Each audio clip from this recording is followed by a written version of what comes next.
Yo, what's up guys? Welcome back to yet another educational English video. I am your new dad, and today we're gonna learn English by watching one of my favorite movies of all time, The Big Short.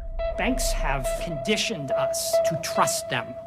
What have we got from that? 25% interest rates on credit cards. They have screwed us on student loans that we can never get out from under. When the banks committed the greatest fraud in U.S. history, no one is paying attention. It's unbelievable. four outsiders risked it all to take them down. We're going to make the big banks hurt.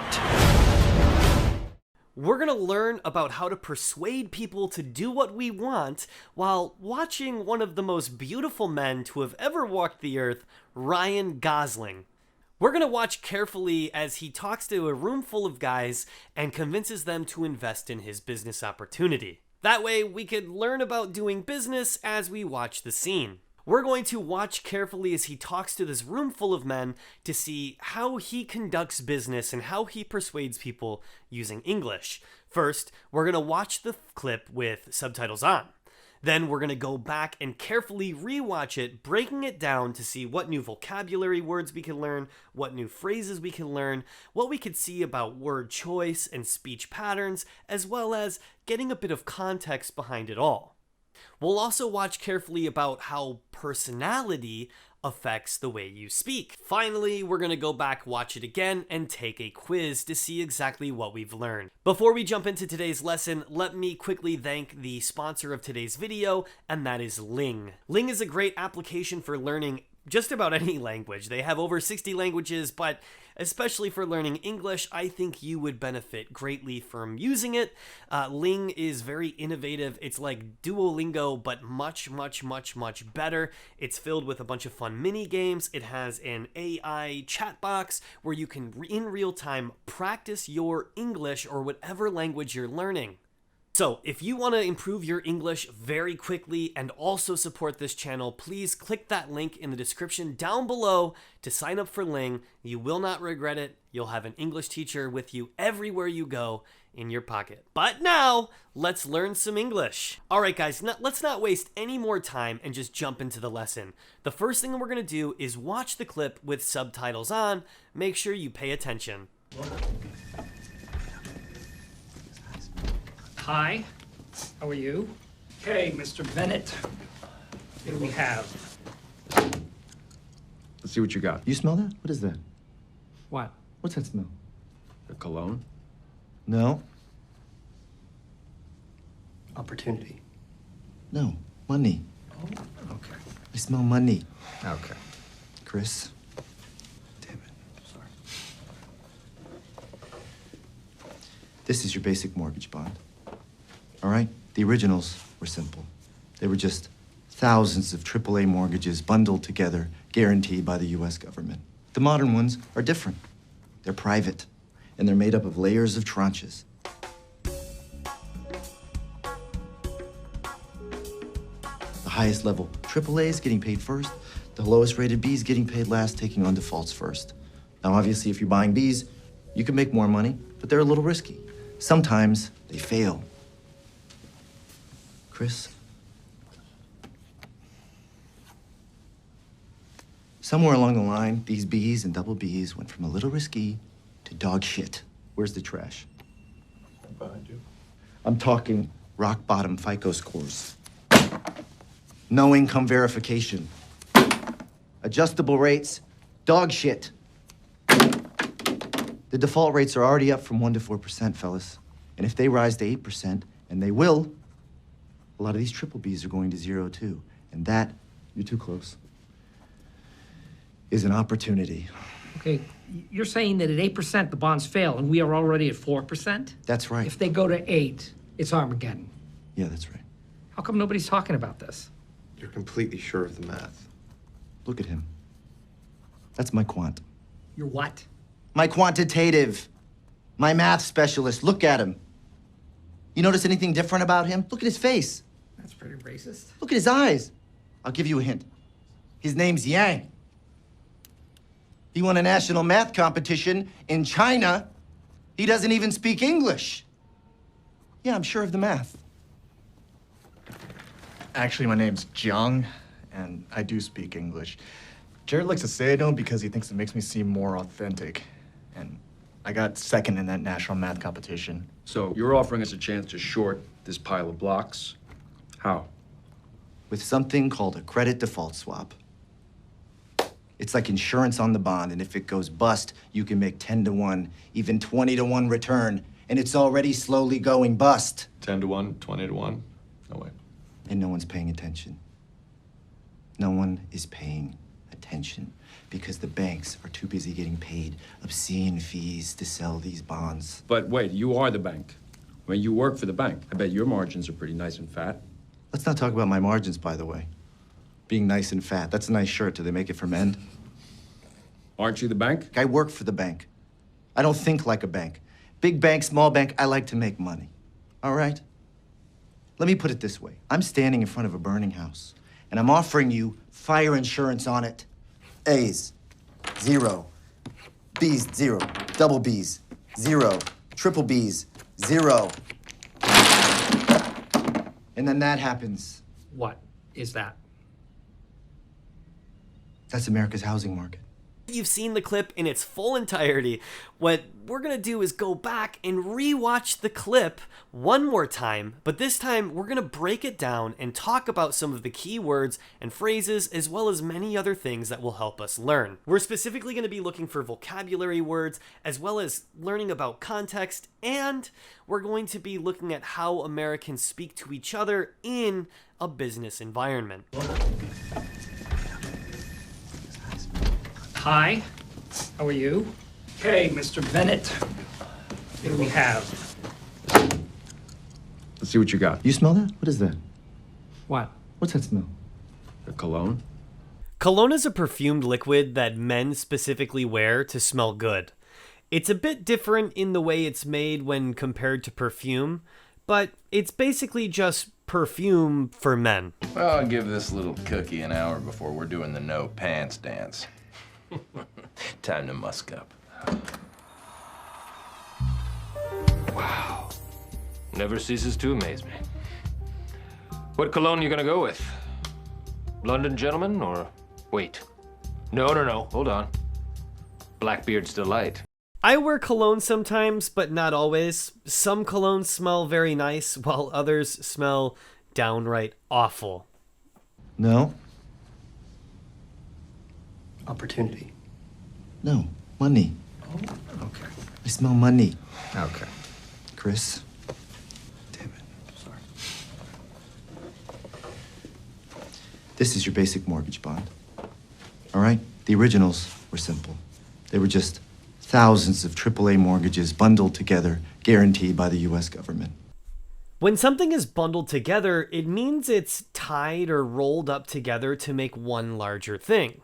You can easily think of a bundle of hay for an example. While these guys are talking, they're saying that all of the good and bad and average mortgages or home loans are getting bundled together into massive bonds. Even the good ones and bad ones are together. So it's only inviting problems to come. To guarantee is a verb that provides formal assurance that something will happen. She'll be here, I guarantee you. Much more, I guarantee it. I can guarantee you that I will see to it that Harvard does not ignore that. Because I can guarantee you there isn't a bum on the street that looks as raggedy and ridiculous as what I'm looking at right now. Dead. I guarantee it. You are dead. These mortgage bonds are guaranteed by the US government, meaning that even if the mortgages were to collapse, as they actually did in real life, the US government would still have to pay out on the bonds. You can guarantee anyone something that you are very sure of will happen. Like, for example, I can't guarantee you that I'll be alive tomorrow, but I can guarantee that if I am, I will have a cup of coffee in the morning. I can say this because I don't really know the future, but I am very, very sure that I will drink coffee tomorrow. The modern ones are different. They're private, and they're made up of layers of tranches.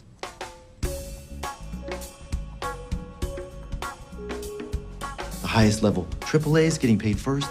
The lowest rated B is getting paid last, taking on defaults first. Now, obviously, if you're buying bees, you can make more money, but they're a little risky. Sometimes they fail. Chris? Somewhere along the line, these bees and double Bs went from a little risky to dog shit. Where's the trash? When someone calls something dog shit, it is absolutely not a compliment. It's called Andrew's Absolute Penne. Andrew's Absolute Penne. Correct.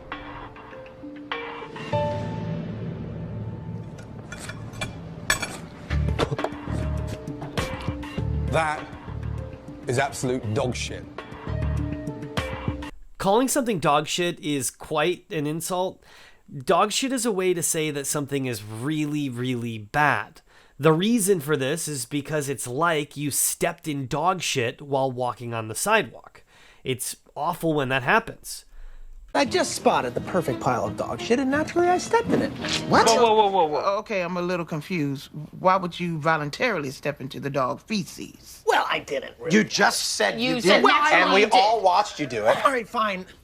I voluntarily stepped in the dog shit so that I would smell of dog shit. It's awful when that happens, just like whatever you'd be calling dog shit. Other words that are very similar can be said like horseshit or bullshit, but these words can also mean something is not true. Like if you don't believe a story, you can call it bullshit. However, dog shit is only meant to say that something is bad. Behind you. I'm talking rock bottom FICO scores. Here we heard the phrase rock bottom FICO scores. Now, quickly, a FICO score is a rating system to describe how good or bad someone's credit is. If their credit is good, they can borrow money, and if it's bad, it's much more difficult to do that.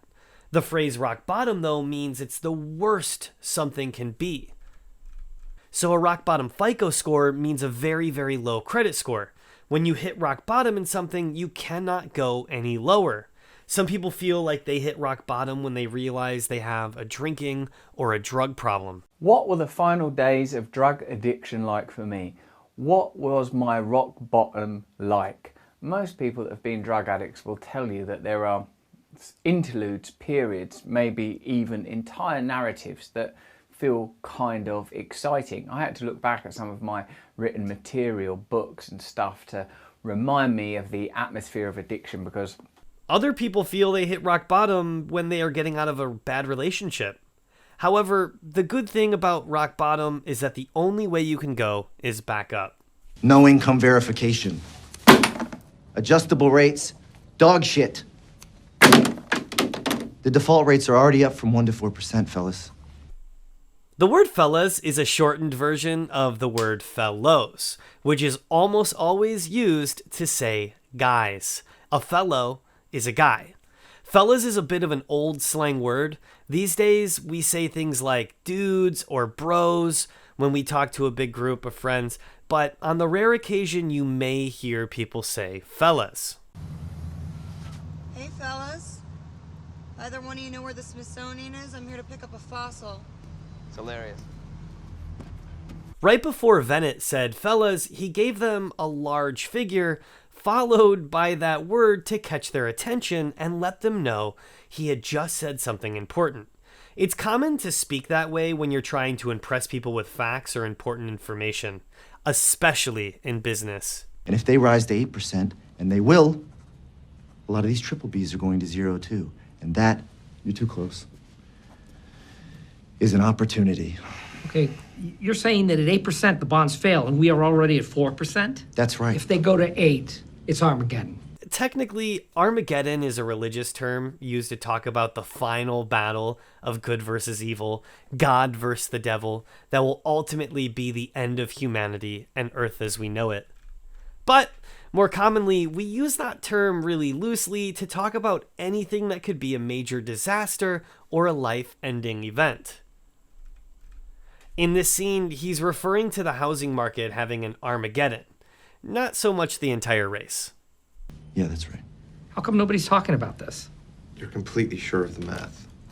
Look at him. That's my quant. Your what? My quantitative. My math specialist. Look at him. You notice anything different about him? Look at his face. That's pretty racist. So we're talking about the word racist, and let me just say before we continue that he was being racist when he was talking about Jiang. Even though what he was saying was nice by concluding that Chinese people are good at math, it was still judging someone based on the color of their skin and not for the quality of their skills. Racism is the belief that groups of humans possess different behavioral traits corresponding to a physical appearance, and that could be divided based on the superiority of one race over another. This, of course, is not true #fuck racism.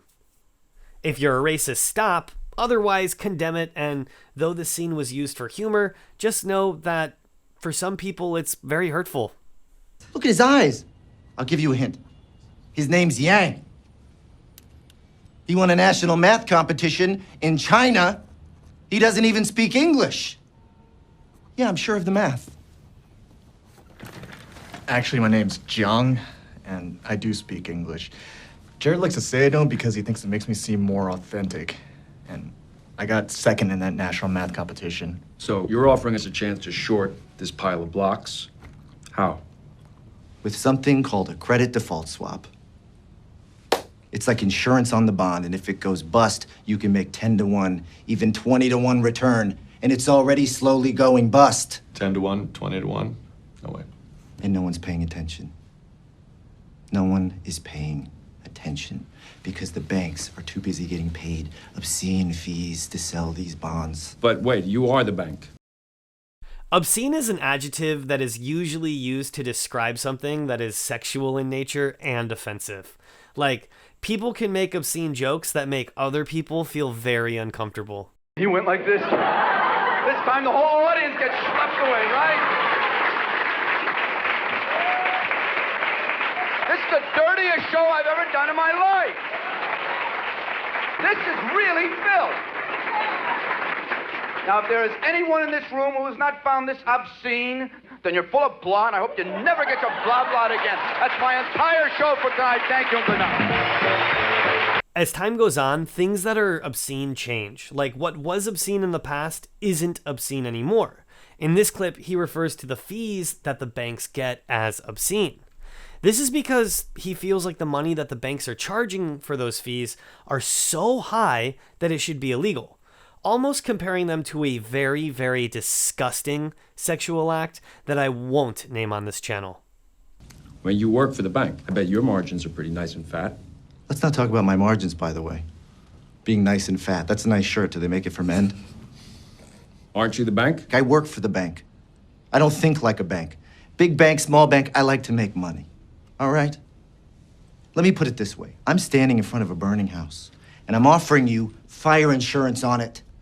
Insurance is a type of business in the US and most other places in the world, and there are also very many different types of insurance. Insurance companies make an agreement with someone that if something happens, like a fire, health issues, car accidents, house damage, even if someone that you know dies, well, a company will pay for the repairs. The thing is that people have to pay into this every month or so. So you can pay $100 a month. Then, when you get into a car accident, the insurance company will pay for the repairs to the car. The thing that he's saying in this clip is that his deal is so good that it's like offering house fire insurance to a house that's already on fire, people in a house that's already on fire. This is kind of something that you can do in business to let people know how good of a deal you're making them. It really lets those people see a clear image of what you're selling. Not that he's selling them house insurance, but he's making such a good deal for these people that it would be insane for them not to take the offer, just like it would be insane not to take an offer for fire insurance while your house is on fire. A's, 0. B's, 0. Double B's, 0. Triple B's, 0. And then that happens. What is that? That's America's housing market. Okay, we have seriously just learned a lot. Whew. At this point of the video, we're going to rewatch the clip, kind of. We're going to see it one more time, but it's going to be broken up with quiz questions for you to answer based on things that we've already learned. So this is your time to put your new knowledge to the test and see how well you've learned just from watching. Remember to let me know your score in the comment section down below. That way, I could at least see what you're doing or what you're learning and how I can maybe improve for you in later videos. But I have a feeling you're going to do really well.